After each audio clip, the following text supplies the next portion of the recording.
The room was thick with tension, the kind that comes right before something snaps. The sharp buzz of the fluorescent lights above seemed to mock the silence that stretched for what felt like an eternity. Nancy Pelosi sat at the head of the table, her hands clasped in front of her. She had seen it all, the tactics, the accusations, the political games. But this was different. Across from her, Kevin McCarthy shifted in his seat, his jaw tight with frustration. He was no stranger to the stakes at hand, yet there was something desperate in his eyes now. This wasn't about negotiations anymore, it was personal. The debate had already been simmering for hours, but this was the moment that would ignite it into an uncontrollable blaze. McCarthy leaned forward, eyes locked onto Pelosi with a forceful, almost mocking intensity. "You've been playing games with this country's future, Nancy," McCarthy's voice cut through the thick air like a blade. It was deliberate, a calculated insult, and he didn't care who heard it. The words seemed to hang in the room, suffocating the conversation with their weight. Pelosi's gaze didn't waver. She held his stare with the kind of quiet intensity that had won her battles before, but inside, something was building. The room had fallen silent. Even the most hardened political operatives in the room could feel the shift. There was no turning back from this. Her lips barely moved when she finally spoke, calm but unmistakable. "You think you can intimidate me with your theatrics, Kevin? You've miscalculated." For a split second, McCarthy's expression faltered. It was subtle, but it was there. His pride had been punctured. But this wasn't about pride anymore, this was war. The air thickened with anticipation. The entire room held its breath, knowing that what was about to unfold wasn't just a political battle. It was something far bigger. A battle for control, not just over funding, but over the very soul of this country's future. The clock was ticking. With every passing minute, the threat of a government shutdown loomed larger, its shadow creeping ever closer to the everyday lives of millions of Americans. The implications were real: schools, hospitals, veterans' benefits, social security checks, and countless public services hung in the balance. One wrong move, one misstep, and the entire country could feel the weight of a gridlocked government. It wasn't just about numbers on a spreadsheet anymore. This was a question of survival for the nation's most vulnerable. Pelosi had seen this before. The political posturing, the brinkmanship, the press conferences full of empty promises. But this time, the stakes were higher. The American people, already battered by economic uncertainty and divided by the rifts of partisan politics, would be the ones to pay the price if the government failed to reach an agreement. For them, it wasn't just about a political win, it was about their livelihoods. Families already stretched thin would see their support systems crumble, their futures uncertain. The decision being made in that room wasn't a mere budget proposal. It was a lifeline or a death sentence for millions of Americans who couldn't afford another crisis. Yet, McCarthy remained obstinate. His focus wasn't on the people. It was on his party's narrow vision, on scoring political points, on pandering to his base. For him, a shutdown might just be the bargaining chip he needed to solidify his power, even if it meant throwing the rest of the country into chaos. And Pelosi knew it. He was playing a game with the country's future, gambling with lives. This wasn't just policy. This was a moral test, and the consequences would be devastating if they couldn't come to an agreement. But the room wasn't just divided over policy. It was divided over what this country stood for. Pelosi represented stability, the calm hand in the storm, the leader who understood the gravity of the situation and wasn't willing to sacrifice the people for partisan gain. McCarthy, on the other hand, was trapped in the toxic web of a system that valued power above all else. He was willing to risk it all, for what? A political win? A chance to prove his dominance? The American people weren't the ones who mattered to him. His party, his base, his reputation, those were the only things he cared about. But Pelosi knew this was a battle for more than just politics. This was a fight for the future of the nation. It was a battle for the soul of America itself. And the question that haunted her wasn't just whether they would reach a deal, but whether they could break through the gridlock and do what was right. She had to convince the world that this wasn't just about the numbers, it was about the people. The ones who would be left in the cold if McCarthy and his allies didn't wake up to the reality of the moment. The weight of the situation was unbearable. There was no time left for games. The government's doors were ready to close. And outside, a nation was watching, waiting, praying that those inside the room could get it together before it was too late. Kevin McCarthy had always been a master of political maneuvering. His rise to power hadn't been a story of lofty ideals or bold visions. No, McCarthy's success had come through one thing: calculated pragmatism. He'd studied the art of compromise, but not in the way Pelosi did. For McCarthy, compromise wasn't about finding common ground, it was about playing the game to win. From the beginning, McCarthy understood the delicate balance of power. He knew how to navigate the currents of a deeply divided Congress, how to wield influence without taking a definitive stand. He learned early on that the key to success wasn't about policies that helped the American people, it was about making deals that kept his name in the spotlight. The more deals he brokered, the more his reputation grew. But those deals, more often than not, had been made in the shadows. McCarthy had made alliances with extreme factions, pandering to the far-right fringes of his party. His political survival depended on it. The same factions that were willing to shut down the government at a moment's notice, to sacrifice public services, to play chicken with the lives of millions. McCarthy had spent years cozying up to the very people who cared more about ideological purity than the needs of the people they were supposed to serve. For McCarthy, winning wasn't about governing, it was about power, power for the sake of more power. He'd made promises to those who demanded strict loyalty, compromises with those who didn't care about the fallout. He was a product of his environment, a world where winning elections and maintaining control meant more than delivering for the public. Every move he made had been calculated, designed not for the country's best interest, but for his own advancement. And in his eyes, it had worked. He had become Speaker of the House, the pinnacle of Republican power. He was respected, feared, and most importantly, in control. But what McCarthy didn't realize was that in his quest to keep power, he had abandoned something critical: the long-term stability of the country. McCarthy's arrogance had only grown with his success. He truly believed that he could outsmart everyone in the room. But the truth was, he was blind to the bigger picture. His refusal to compromise for the greater good wasn't a display of strength, it was a glaring flaw. He didn't understand that leadership wasn't about winning, it was about uniting, about leading with a sense of responsibility to the people. He had made a name for himself by playing to his base, by stoking fear and division. The idea that anyone could challenge him was laughable in his eyes. He had outlasted many in his party, risen through the ranks, and remained largely unscathed by the political storms around him. But that didn't mean he was invincible. His recent tactics, however, had begun to alienate even some within his own ranks. The more extreme factions he aligned with were growing louder, more demanding, more willing to burn everything down if they didn't get their way. McCarthy had backed himself into a corner, and the only thing that kept him standing was his unyielding belief in his ability to control the narrative. In that high-stakes meeting, McCarthy thought he was playing his cards perfectly. He thought he was untouchable. His comment about Pelosi sabotaging the country's future wasn't just a cheap shot, it was a declaration of war.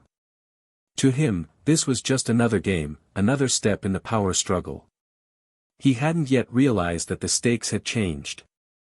McCarthy didn't know how to back down, didn't know how to acknowledge the real consequences of a government shutdown. He believed the American people would fall in line, that they would blame Pelosi for any fallout, as they always had in the past. But this time, something was different. The American people were beginning to see through the games. And McCarthy's carefully constructed web of manipulation, self-interest, and arrogance was beginning to unravel. For all his confidence, McCarthy was playing a dangerous game, one he couldn't win forever. His reliance on extreme allies, his disregard for the people's needs, his inability to see past his own ego, these were the flaws that would eventually catch up with him. Nancy Pelosi's journey to the top had never been easy, but it was one forged in resilience, integrity, and an unwavering commitment to the American people. Born in Baltimore, the daughter of a powerful political figure, Pelosi was no stranger to the corridors of power. But she never relied on her family's influence to carve her path. She did it the hard way, by working tirelessly, proving herself not only as a politician but as a servant to the people she represented. Her career in Congress had been nothing short of legendary. Pelosi entered the House of Representatives in 1987, when the political landscape was far different from the partisan battles that would come to define the years ahead. In the early days, she wasn't seen as a threat. She was the quiet force, the woman who understood that lasting change came from steady, persistent work. As the years passed, she carved out a niche for herself, not just as a leader of her party, but as a force of nature in Washington. Her ability to unite disparate factions and bring people to the table wasn't just a skill, it was her calling. Through the highs and lows of American politics, Pelosi became known for one thing above all else, her ability to find common ground even when the nation seemed hopelessly divided. When the country was on the brink of collapse during the 2008 financial crisis, Pelosi helped pass the historic bailout bill, even when it meant taking politically risky steps. She weathered the storm of the Affordable Care Act, enduring relentless attacks and opposition, yet standing firm in the belief that healthcare was a fundamental right for all Americans. She knew when to compromise, but she also knew when to dig in her heels for the values she believed in. But perhaps her greatest test came in 2019, when she became Speaker of the House for a second time. She had to navigate a divided Congress, facing relentless attacks from the Trump administration, as well as internal divisions within her own party. Despite the chaos, she remained a steady hand, refusing to buckle under the pressure. Her leadership during the impeachment proceedings, calm, collected, and strategic, showed the nation that she could rise to any challenge, even when the odds seemed insurmountable. Pelosi's experience was not just political, it was personal. She had spent years balancing her demanding career with the responsibilities of being a mother, a daughter, and a sister. Her children had grown up in the public eye, and her marriage to Paul Pelosi had weathered the ups and downs of a life dedicated to public service. The sacrifices had been immense, and yet, she never once faltered in her belief that the work she was doing was worth it. Her life was a testament to the value of service over self-interest. Through it all, Pelosi had learned a fundamental truth: leadership was never about the loudest voice in the room or the quickest fix.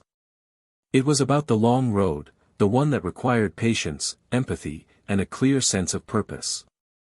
Pelosi knew how to get things done because she understood that the stakes weren't just political. They were deeply personal for millions of Americans whose lives depended on the decisions made in Washington. This deep understanding of the stakes involved in government funding made Pelosi the right person to confront the growing crisis. She wasn't just thinking about the next election or the next political battle. She was thinking about the people who relied on government programs to survive.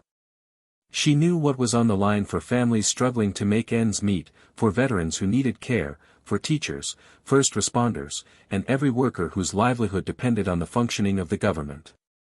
For Pelosi, this wasn't just a debate over numbers, it was a fight for the heart of the nation. Her calm demeanor in the face of adversity was her greatest weapon. Where others saw political opponents, Pelosi saw fellow citizens with different views, willing to find common ground if only they could be reached. She wasn't naive, though. She knew that McCarthy and others like him didn't see things that way. They weren't interested in compromise. They were interested in winning. But she had faced down impossible odds before, and she was prepared to do it again. It was this combination of experience, moral clarity, and a deep, abiding love for the country that made Pelosi uniquely suited for this moment. She wasn't just fighting for a budget deal. She was fighting for the soul of the nation, for the ideals of fairness and justice that had always defined America. And as the clock ticked down toward the looming crisis, Pelosi knew one thing: this was her moment to step forward, to rise above the political games, and to remind the nation of what true leadership looked like. The debate had entered its second hour, and the air in the room had thickened. McCarthy's usual calculated composure was starting to crack.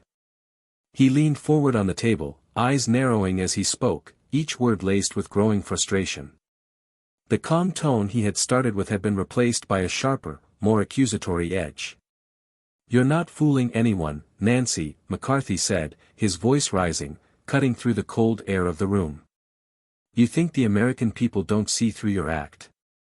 You can't keep pushing your agenda while holding the rest of the country hostage. You want to talk about funding?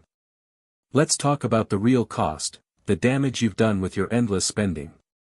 The ones who will pay the price are the hard-working Americans who aren't getting a penny of the help they need." Pelosi's face didn't betray a hint of emotion. She had heard these words before, countless times, coming from countless mouths. She knew exactly what McCarthy was doing, turning the debate into a spectacle, twisting the narrative to fit his ideological fight. But she wasn't about to let herself get swept up in his theatrics. "Kevin," she said, her voice measured, steady, "this isn't about what's convenient for you or your party. It's about what's right for the people of this country. You're right, this is about more than just numbers. It's about our values. It's about ensuring every American has the opportunities they deserve, whether they're a teacher in a struggling school, a single mother working 2 jobs, or a veteran waiting for the healthcare they earned. This is about our collective future. Not your political agenda." McCarthy scoffed, his jaw tightening. "Oh, spare me the lecture, Nancy. You can hide behind your pretty words all you want, but the truth is, you're putting this country on a path toward ruin. Your reckless spending, your bloated government programs, it's unsustainable. And you know it. You just don't care. All you care about is holding on to power and pushing your radical agenda. The American people deserve better than this." The room was on edge. Everyone could feel the growing animosity between the two. Pelosi didn't flinch, but her calmness only seemed to make McCarthy more frantic. He was losing control, grasping at straws, trying desperately to frame the debate on his terms. But the more he attacked, the clearer it became that he wasn't fighting for the people, he was fighting for his party's ideology, no matter the cost. "This is the difference between you and me, Kevin," Pelosi responded, her voice unwavering. "I don't play politics with people's lives. You want to talk about spending? Let's talk about how we invest in the future. You want to shut down the government? Fine, but don't come to me when the American people are suffering because of it.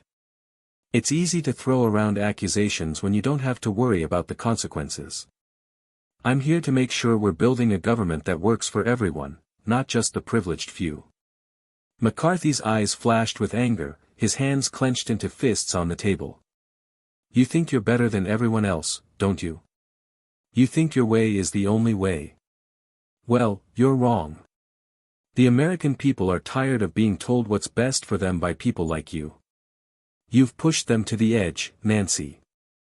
And they're done with it. They want change. Real change."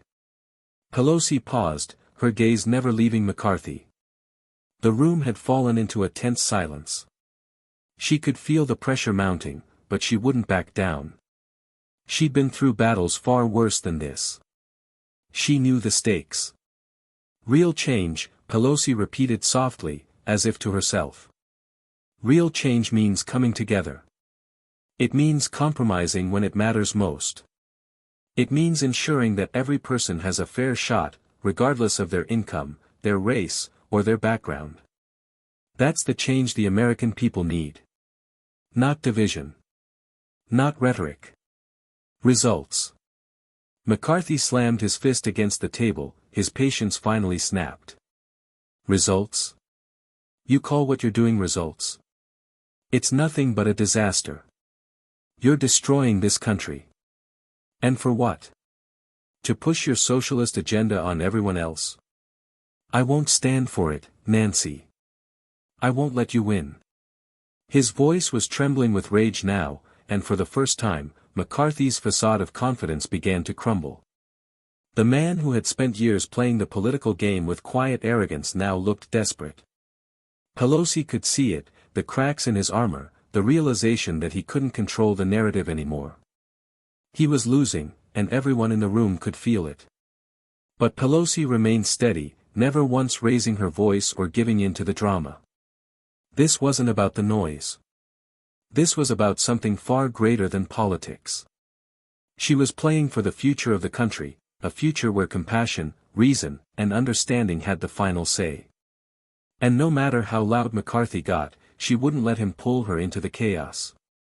McCarthy was out of control now. His voice trembled, his words growing more erratic, each one more desperate than the last. The room felt smaller, tighter, as if the very walls were closing in on him. His face was flushed with frustration, and his hands, which had once been poised at his side, were now clenched into tight fists. Pelosi, however, remained calm. Unshaken. She had seen it all before. McCarthy's eyes darted around the room, looking for some validation, some sign that his outbursts had made a dent. But there was none. The tension was palpable.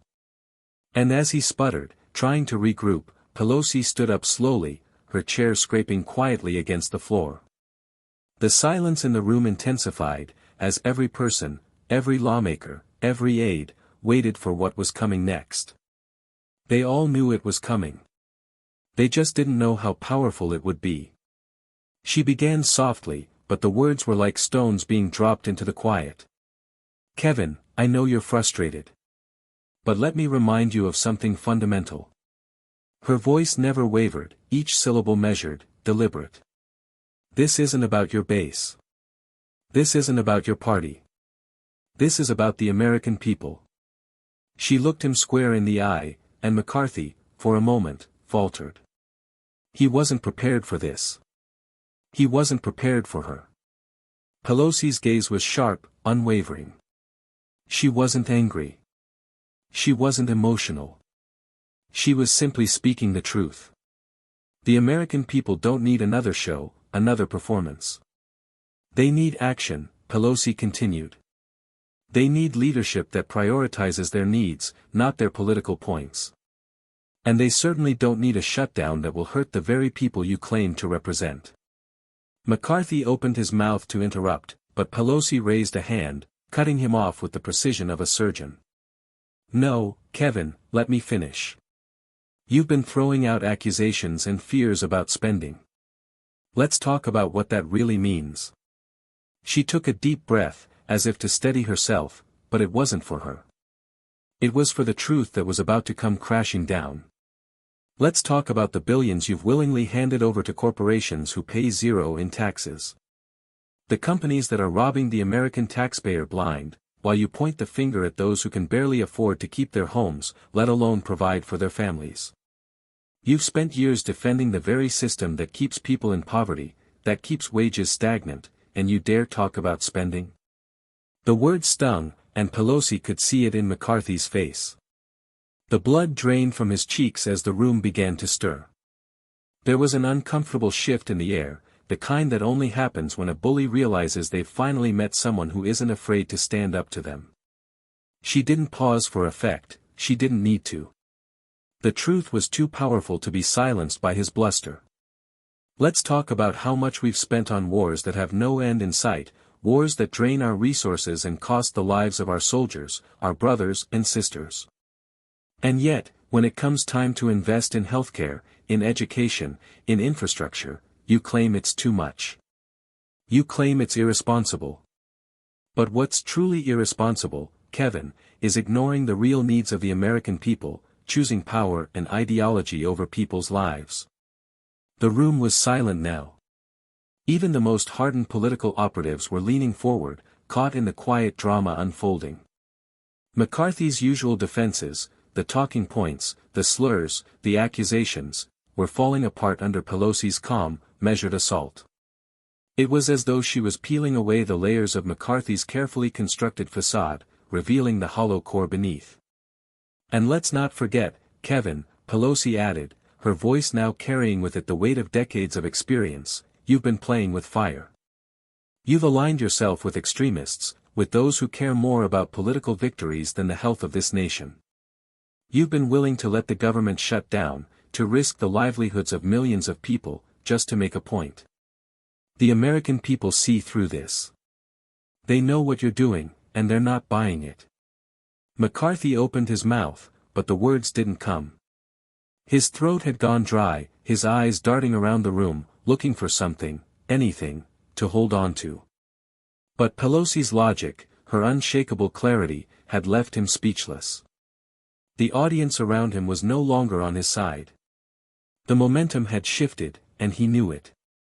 His bravado had evaporated, leaving him exposed. Pelosi's eyes softened slightly, but only for a moment. She wasn't here to gloat. She wasn't here to humiliate him. She was here to do what was right. "This is the moment, Kevin," she said, her voice lowering, but carrying a quiet intensity. "This is the moment where we decide who we are. Are we the country that stands for something bigger than ourselves, a nation that comes together in times of crisis? Or are we the country that lets petty games and political egos tear us apart?" McCarthy stood frozen, his hands now trembling, his shoulders slumped as if the weight of Pelosi's words had physically crushed him. It wasn't the anger of a defeated man. It was the look of someone who had just realized he could no longer hold the ground he'd claimed for so long. Pelosi had won, and there was nothing McCarthy could say to change that. For the first time in the entire debate, the room erupted, not with applause, but with the kind of recognition that comes when the truth lands, when the audience finally sees who holds the moral high ground. Pelosi stood there, still composed, her calmness now a symbol of victory. The contrast between her grace and McCarthy's unraveling was stark, and it was clear to everyone in that room, this was not just a political battle. It was a moral reckoning. The impact was immediate. Within moments of Pelosi's counterattack, social media erupted in a frenzy.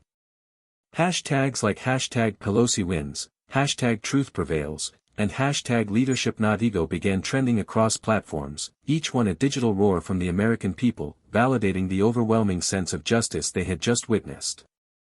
The clip of Pelosi dismantling McCarthy's argument spread like wildfire, shared by millions, watched by millions more.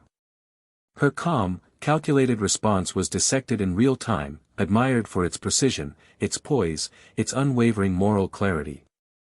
The contrast between the two figures couldn't have been more stark. McCarthy's bluster and desperation quickly became the subject of mockery, with memes and parodies flooding the internet, his attempts to salvage his dignity ridiculed as nothing more than a display of weakness. The same politicians who had once supported him, or at least tolerated him, now began to distance themselves. Even his most loyal allies couldn't ignore the clear moral superiority Pelosi had displayed. The video of the moment she dismantled him made its way across news feeds, TV screens, and radio waves. On the floor of the House, there was a palpable shift in the air. The tension that had once favored McCarthy had now tilted irrevocably in Pelosi's direction. Fellow lawmakers who had once hesitated to cross McCarthy now stood in awe of Pelosi's ability to hold her ground, to stand up for the country when so many were willing to play political games. They'd seen her do it before, but this was different. This wasn't just a win in the usual partisan battle. This was a statement. Political commentators were quick to weigh in. On the evening news, the tone was unanimous: Pelosi had won. Her ability to remain calm while McCarthy faltered was heralded as a triumph of leadership. On CNN, one analyst said, "What we witnessed today was not just a debate over government funding, it was a battle over the soul of this country." Pelosi stood as a beacon of reason, in stark contrast to McCarthy, who exposed his true priorities: power at any cost. Across Twitter, influencers and politicians alike were praising Pelosi's performance. Senator Elizabeth Warren tweeted, "Today we saw what real leadership looks like. It's not about winning arguments, it's about winning for the people." Pelosi showed us what that means. Even some Republicans, though begrudgingly, couldn't deny Pelosi's strength. Former Representative Joe Walsh, known for his conservative views, tweeted, "As much as I hate to admit it, Nancy Pelosi was right today. You can't just play games with people's lives." That was a mic drop moment. The pundits and talking heads couldn't stop discussing it. The narrative had shifted so dramatically that McCarthy was now left to defend the indefensible. His usual soundbites and talking points couldn't recover the momentum he had lost in the room. The damage was done. He had become a symbol of everything wrong with a politics that prioritized party over people. Meanwhile, Pelosi's voice of reason, her defense of the common good, resonated deeply across the political spectrum. As the hours passed, the fallout deepened. Late-night hosts had a field day, with jokes and sketches turning McCarthy's defeat into late-night comedy gold. But beneath the laughter, there was a sense of something greater unfolding. The American public, tired of the endless gridlock and partisan bickering, had witnessed something they hadn't seen in years, a politician who put people first. Pelosi's calm, collected composure became a symbol of strength, her words a reminder that true leadership isn't about winning the battle, it's about doing what's right for the people, no matter the cost. By the end of the day, the political landscape had shifted dramatically. Pelosi, once considered a figurehead of the establishment, had become the embodiment of moral authority in the debate over government funding. Her approval ratings skyrocketed, not just from her supporters, but from moderates and independents who saw in her the kind of leader they could trust. Polls conducted immediately after the debate showed a significant swing in favor of Pelosi. A national poll released the next morning revealed that 65% of Americans now saw her as the leader who best represented their interests. McCarthy, on the other hand, saw his approval ratings plummet. The image of a frazzled, defensive man trying to hold on to power in the face of Pelosi's overwhelming argument was now a permanent stain on his credibility. As the sun set on that historic day, a wave of vindication washed over Pelosi. She had shown the country what leadership looked like in its purest form. A leadership that didn't bend under pressure, that didn't flinch when attacked. It was a leadership rooted in dignity, in the belief that doing what was right for the people, even when it wasn't the easy choice, was always the right path.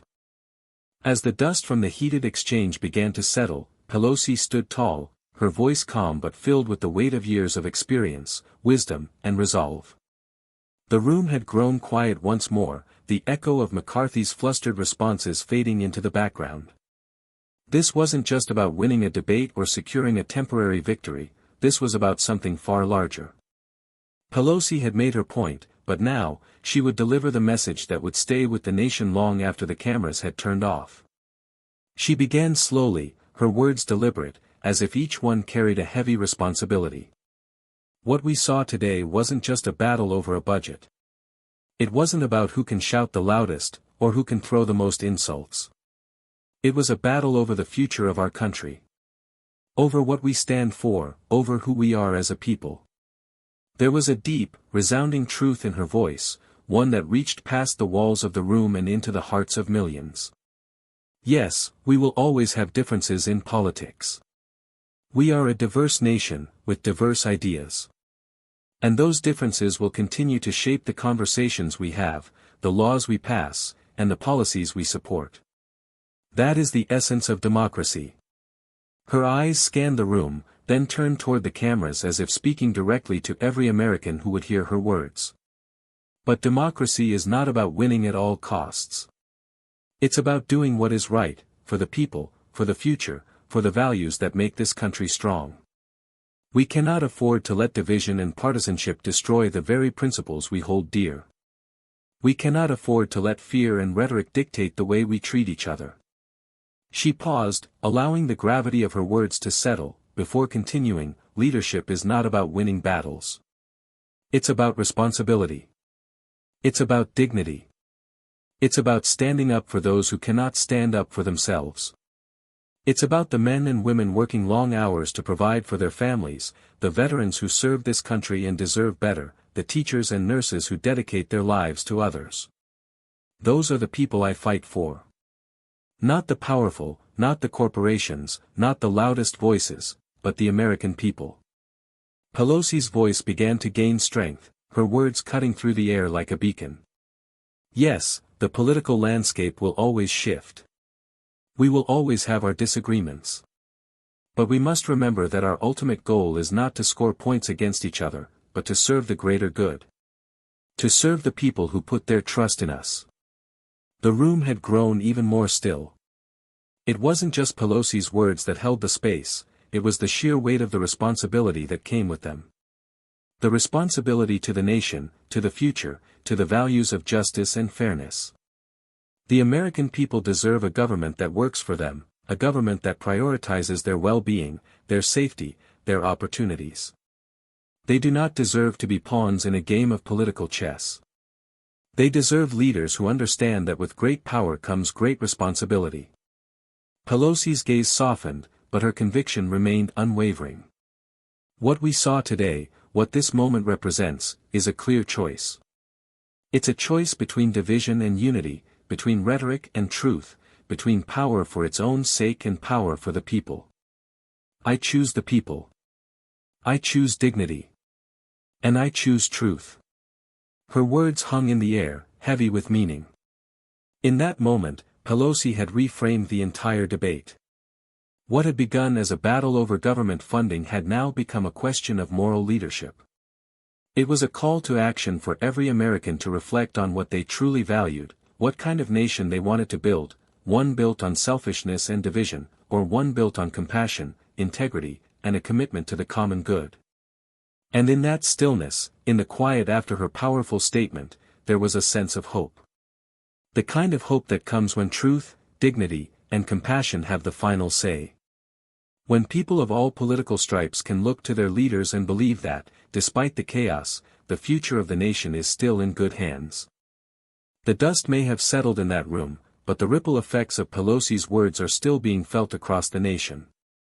What we witnessed wasn't just a debate over government funding, it was a powerful reminder that leadership rooted in dignity, truth, and responsibility is what will guide this country forward. Pelosi's stand wasn't just about one moment, it was about showing America what true leadership looks like, even in the face of extreme division. But the fight doesn't end here. The challenges we face as a nation are far from over, and it's up to all of us to stay engaged, stay informed, and never lose sight of the values that define us. What Pelosi showed us is that we, the people, must demand better, from our leaders, from ourselves, and from our future.